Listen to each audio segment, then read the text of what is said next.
So yun guys, samahan niyo ako magluto naman ngayon ng sopas. Saktong-sakto to ngayong malamig ang panahon at tag-ulan. Una sa first, sindihan ng kalan. Sunod, yan, ilaga muna natin yung itlog. Yan, maglagay tayo ng konting mantika para lang maluto yung bawang at sibuyas natin, pati yung gigisa nating na-chop na manok. Yan, lagyan natin ng bawang at sibuyas. Wait lang. Hindi ko mabibidyoan to dahil hawak ko lang yung camera. Wait lang, lagyan natin ng bawang sibuyas. Yan. Hindi na siya na golden brown, nasunog na. Lagyan na natin yung kanin. Yan. Oras, habang pinakukuluan natin yung itlog na nilaga. Sakto guys, oh, ang hangin. Tapos, oh, ang kulimlim. Umuulan na naman, sobrang lamig. Sakto-sakto tong sopas na niluluto natin guys. Magluto na rin kayo. Yan guys, niluluto ko talaga mabuti yung karne ng manok. Iba-iba naman tayo ng way ng pagluluto eh. Yan, Team Rice ah. Lagyan na natin ng tubig. Asin. Kung nagtataka kayo kung bakit maraming asin, malaki po itong kapan yan. Oops, kumukulo na yung ating nilagang itlog. Ayan guys, hindi pa siya kumukulo. Tapos ilalagay ko na itong star margarine natin. Update natin. Ayun, kumukulo-kulo na siya. Maya-maya pa. Ayan, sumisingaw na sa kauso. Yun. Tsaka na.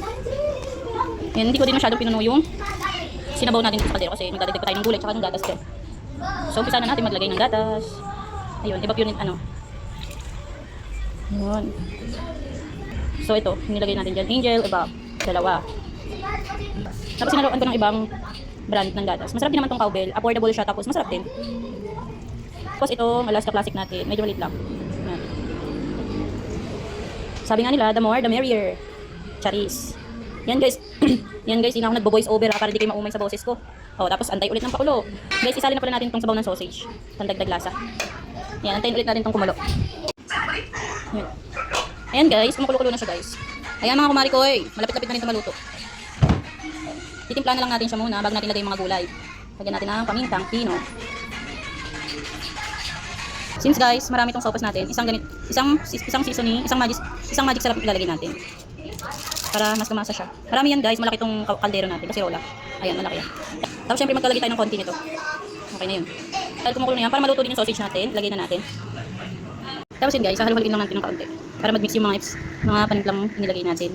Tapos ito, habang kumukulo, para umalsa yung pasta ng macaroni. Habang kumukulo siya guys, hugasan ko na may mga gulay na ilalagay natin. Yan lang natin kumulo. Tapos mamaya tikman natin kung anong lasa na nito. Kung sakto ba yung timpla, may kulang ba, o sobra.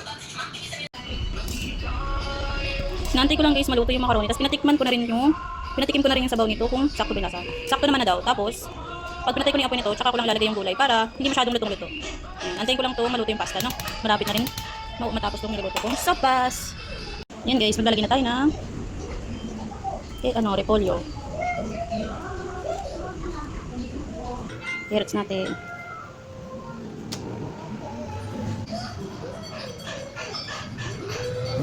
Ayan guys, nalagyan natin yung gulay. Tapos takpan na lang natin yan para maluto. Wait lang pala, lalagyan na rin pala natin yung itlog. Oh, di ba? Apaw na apaw siya. Sopas overload. Wow. Sarap nito guys. Pag sinamahan mo ng sili. Ay naman. Grabe guys oh. Sobrang daming sahog.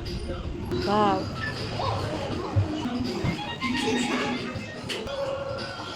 Ay, sasandok na ako ng para.